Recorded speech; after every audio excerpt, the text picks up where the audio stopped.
Welcome to my channel. কি করছিস? এটা খাবি? বাবু এটা কি বলো তো? হ্যাঁ কি এটা? কি এটা?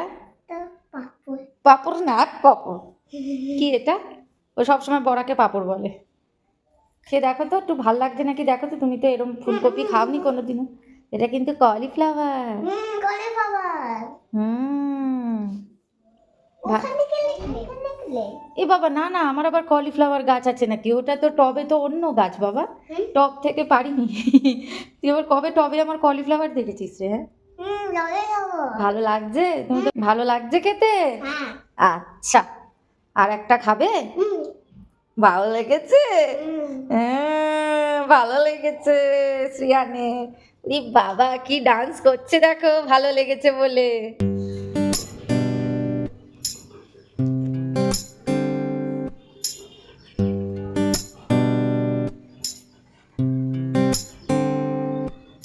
নমস্কার, আমি ঋতুপর্ণা। আমার ব্লগে সবাইকে জানাই স্বাগত।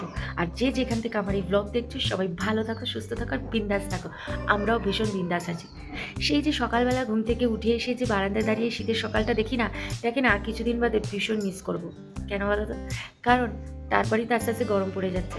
গরমকালে উঠে তো আর এই কুয়াশা, এই যে গায়ে কাটা দেওয়ার মতো ঠান্ডা হাওয়া, এগুলোকে তো আর দেখতে পাবো না। না, তখন হয়তো এই সময় দেখবো একদম রোদই উঠে গেছে, হয়তো হালকা রোদ উঠে গেছে, চারিদিক পরিষ্কার ঝা চকচকে করে পড়ে। তো যাই হোক, চলো ব্লগটা এখন থেকে স্টার্ট করে দিলাম। শীতের সকাল থেকে একদম ঠান্ডা ঠান্ডা হাওয়া দিচ্ছে ভীষণ। হ্যাঁ, তো চলো ঘরে লাইট টাইট জ্বালাই। ঘরের ভিতর তো অন্ধকার হয়ে রয়েছে। ঘরে লাইট জ্বালিয়ে এবার আমি আমার সকালটা শুরু করি, কাজকর্মগুলো শুরু করি।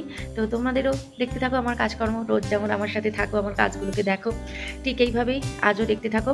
তো চলতে থাকো আরও আরেকটা দিন আমার সাথে, আর এনজয় করতে থাকো এই সুন্দর মুহূর্তগুলো। মঙ্গলবার মকর সংক্রান্তি, তার জন্য কিন্তু এইখানে মঙ্গলবার সব ছুটি থাকে ব্যাঙ্গালোরে।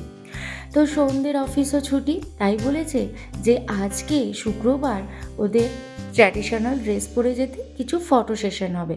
কারণ সোমবার দিনও হতো, তবে সোমবার দিনটা ওদের ছুটি দিয়ে দিয়েছে, যেহেতু শনি রবি অফিস ছুটিই থাকে। আবার সোমবার একদিন অফিস গিয়ে আবার মঙ্গলবার ছুটি, তাই শনি রবি সোম মঙ্গল 3 দিনই ছুটি দিয়ে দিয়েছে। আর তার বদলে কি করেছে জানো? শিবরাত্রির ছুটিটাকে ক্যান্সেল করে দিয়েছে। শিবরাত্রিতে সোমদের অফিস ছুটি দিত, কিন্তু সেই ছুটিটাকে তুলে দিয়েছে। আমার এত রাগ উঠেছে না শিবরাত্রির ছুটিটা ক্যান্সেল করাতে। আমি বলেছি বেকার সোমবার ছুটি দিয়েছে, তার থেকে শিবরাত্রির ছুটিটাই তো দরকার ছিল। ওই দিন আমি একটু পুজো করি, একটু হেল্পও হয়ে যায়। তো যাই হোক, শ্রিয়ানের টিফিনটাও রেডি করে রেখে দিলাম। তো শ্রিয়ানকে ব্রেকফাস্ট করানো হয়ে গেছে। তো এখন ভাবছি কি, যে বাসনগুলো ধুয়ে নিই। সকাল থেকে টুকটুক করে যে বাসনগুলো পড়েছে, মানে সোহম খেয়ে গেছে, শ্রিয়ান খেলো, আমি চা খেলাম, তারপরে কড়াই যেটা শ্রিয়ানে ব্রেকফাস্ট করেছি, চা বানিয়েছে, এগুলো তো সব পড়ে রয়েছে। তারপর দুধের ক্যানটা, তো টুকটুক করে অনেকগুলো বাসন জমে আছে। তো এখন 8টা 20 বাজে, হাতে যেহেতু টাইম আছে, ভাবলাম বাসনগুলো ধুয়ে নিই, তারপরে শ্রিয়ানকে স্কুলের জন্য রেডি করাবো।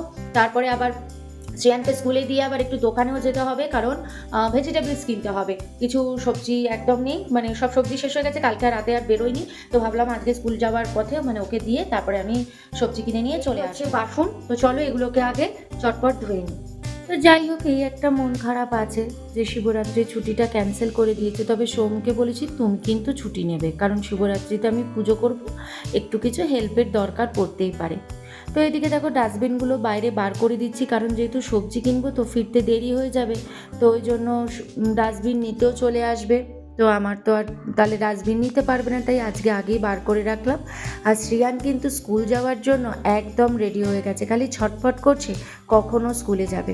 আর এই যে দেখেছো, ব্যাগ নিতে চলে গেছে, ব্যাগপত্র নিয়ে রেডি, আগে ওকে স্কুল যেতেই হবে। তো বাইরে চলছে হাওয়া, কিন্তু রোদ কিন্তু একদম জমিয়ে উঠে গেছে বাইরে। তো এই যে সূর্যি মামা একদম আস্তে আস্তে আস্তে আস্তে মাথার উপরে উঠছে। আর আমার ঘরেও বেশ সুন্দর রোদ ঢুকে গেছে, দেখেছো? এই ঘরে যে সকালবেলা উঠে যে রোদটা পাই না, উফ, এত ভালো লাগে, মানে কি বলবো। সমস্ত সবজি কিনে বাড়ি চলে এসেছি।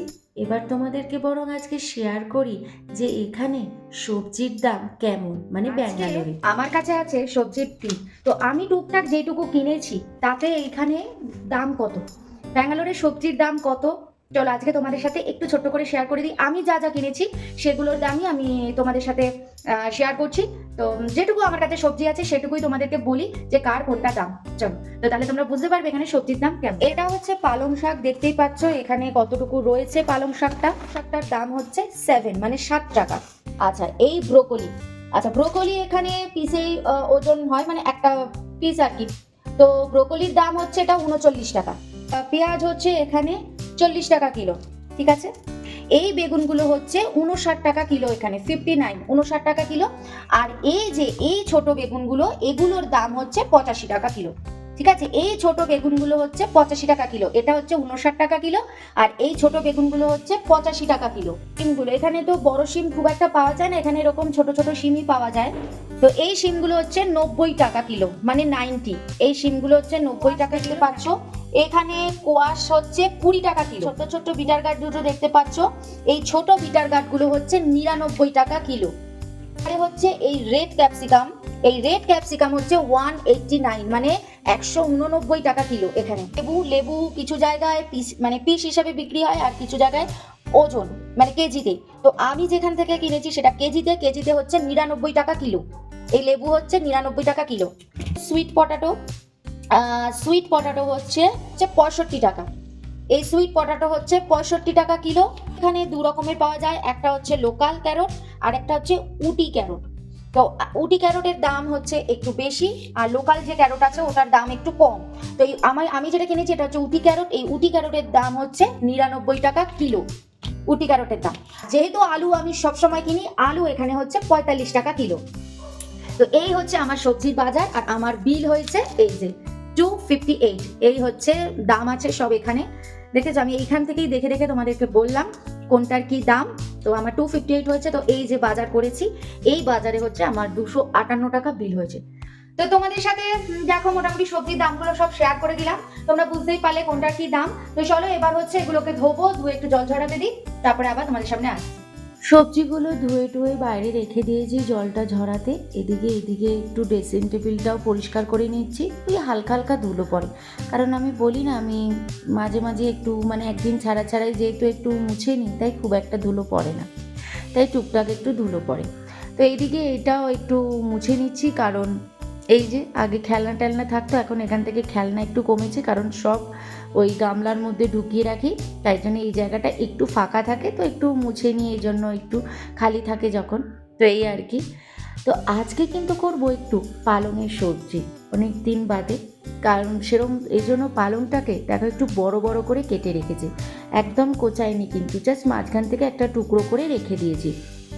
আর নিয়েছি হচ্ছে বেগুন, শিম, আলু আর পেঁয়াজ।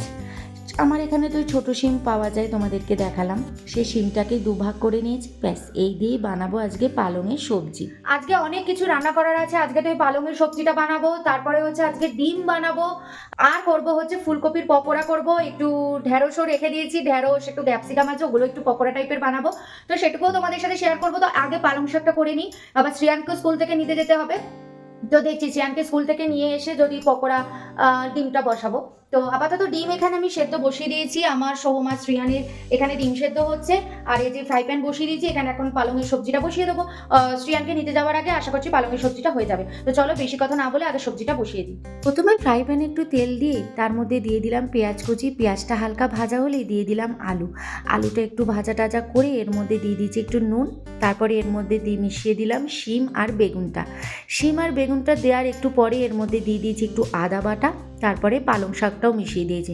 পালং শাকটা মেশানোর পরে দেখি ভর্তি হয়ে গেছে, তারপর ওটাকে কড়াইয়ের মধ্যে ট্রান্সফার করে দিয়ে একটু দিয়ে দিলাম জাস্ট হলুদ আর একটু বড়ি ভেজে নিয়েছি। ব্যাস লাস্টে দেখো বড়িটা মিশিয়ে ভালো করে নাড়াচাড়া করে নামিয়ে দিয়েছি। তো একদম সিম্পলভাবে বানিয়ে নিলাম পালংয়ের সবজি, খেতে দারুণ লাগে। আর আজকে বানাবো ফুলকপির পকোড়া, আর একটু ক্যাপসিকামের পকোড়া, একটু ঢেঁড়সের পকোড়া। তো ফুলকপিটাকে হালকা দেখো একটু ভাপিয়ে নিচ্ছি, আর ঢেঁড়সটাকে জাস্ট এরকম মাঝখান থেকে কেটে নিয়েছি। এবার এগুলো সব পকোড়া বানাবো। তো ফুলকপির পকোড়ার জন্য দেখো কী কী লাগবে। একটা বোলের মধ্যে ফুলকপি নিয়ে নিয়েছি, ফুলকপিগুলো বয়েল করে ওটাকে জল ছেঁকে একটা বাটির মধ্যে নিয়ে ওর মধ্যে একটু আদা বাটা, একটু রসুন বাটা, একটু কাশ্মীরি লঙ্কার গুঁড়ো, একটু ধনে গুঁড়ো, একটু হলুদ গুঁড়ো, একটু জিরে গুঁড়ো, একটু গোলমরিচের গুঁড়ো আর বেসন, আর হচ্ছে কর্নফ্লাওয়ার, আর চালের গুঁড়ো থাকলে চালের গুঁড়ো, একটু নুন আর ধনেপাতা আর অল্প জল দিয়ে দেখো এটাকে মেখে নিয়েছি। তারপরে ফ্রাই প্যানে তেল দিয়ে একটা একটা করে দিয়ে ব্যাস ফুলকপির পকোড়া ভেজে নিলাম এপিট ওপিট করে, বেশ ভালো লেগে।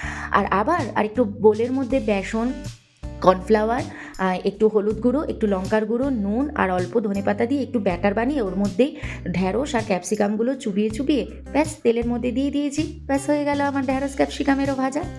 শ্রিয়ান স্কুল থেকে এসে শ্রিয়ানের স্নান টান হয়ে গেছে। এবারে শ্রিয়ান এখন ট্রেন লাইনের সাজাতে বসছে, পরপর পরপর লাইনগুলো এবার লাগাতে থাকবে ওর এটাই কাজ। বাবা আপেলটা খেয়ে নাও, এ নাও ধরো আপেলের বাটি ধরো, ফিনিশ করবে আপেল। চলো চলো চলো চলো চলো, হ্যাঁ এখন তাড়াতাড়ি আগে আপেল খেয়ে নাও।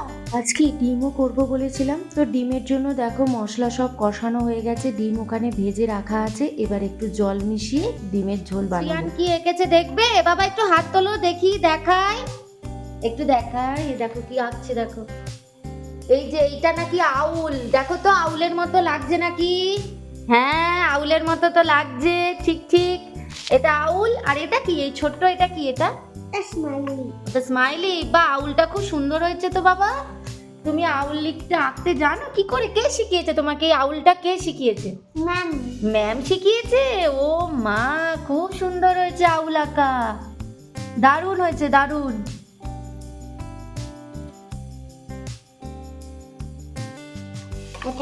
এটা কি? এটা আউল, হ্যাঁ আউলের নাক, এটা নোজ, আউলের নোজ আঁকলে তুমি। আচ্ছা বাহ দারুণ। এই যে আমার ডিমের ঝোল কিন্তু একদম রেডি হয়ে গেছে আজকের। অনেক দিন বাদে ডিমের ঝোল বানালাম। তো রান্না বান্না শেষ হয়ে গেছে, দেখেছো কত বাসন জমে আছে, কড়াই, কুকার, বাটি, মানে ঢাকা সব পড়ে রয়েছে। তো এক ঝুড়ি বাসন আমার ধোয়া হয়ে গেল, এখনো ফ্রাই প্যানটা বাকি আছে, ফ্রাই প্যানটাকে একটু পরে ধোবো। আর তারপরে এখন শ্রিয়ানকে আগে খাইয়ে নিই, তারপরে আর এদিকে দেখো সব পড়ে রয়েছে, এগুলো ধোবো, মুছবো আর কি, এগুলো পরে করব। আর এদিকে সমস্ত দেখো খাবার টাবার এক সাইডে রেখে দিয়েছি। তো আগে শ্রিয়ানকে খাইয়ে নিই, তারপরে বাকি কাজগুলো আবার করব। এই যে শ্রিয়ানের ভাত নিয়ে নিয়েছি, পালং শাক দিয়ে যে তরকারিটা বানিয়েছিলাম ওটাও একটু নিয়েছি, আর এখানে ডাল আর ডিম আছে।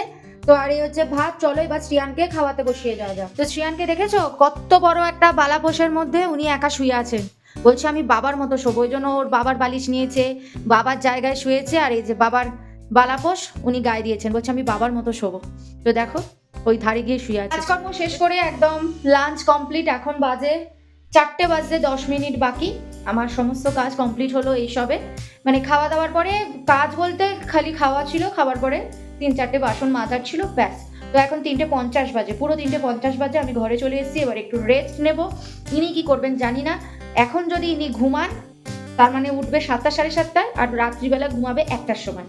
তো ওকে জানি না, না ঘুমানোরই চেষ্টা করব, ও এক্ষুনি উঠে চলে যাবে এখান থেকে। ওকে যদি না ঘুমাতে বলি এই 2-3 মিনিট পরে উঠে চলে যাবে বাইরে গাড়ি খেলতে। তো চলো তাহলে ভিডিওটা এখানেই এন্ড করলাম। ভিডিওটা যদি কোথাও কিছু ভালো লেগে থাকে তাহলে অবশ্যই লাইক কমেন্ট শেয়ার করে দিও, আর সাবস্ক্রাইব করে এই ছোট্ট চ্যানেলটার পাশে থেকো। আবার দেখা হচ্ছে নেক্সট ডে আরেকটা সুন্দর ব্লগের সাথে। ততক্ষণের জন্য বাই, ভালো থেকো, সুস্থ থেকো। Thank you. Please subscribe.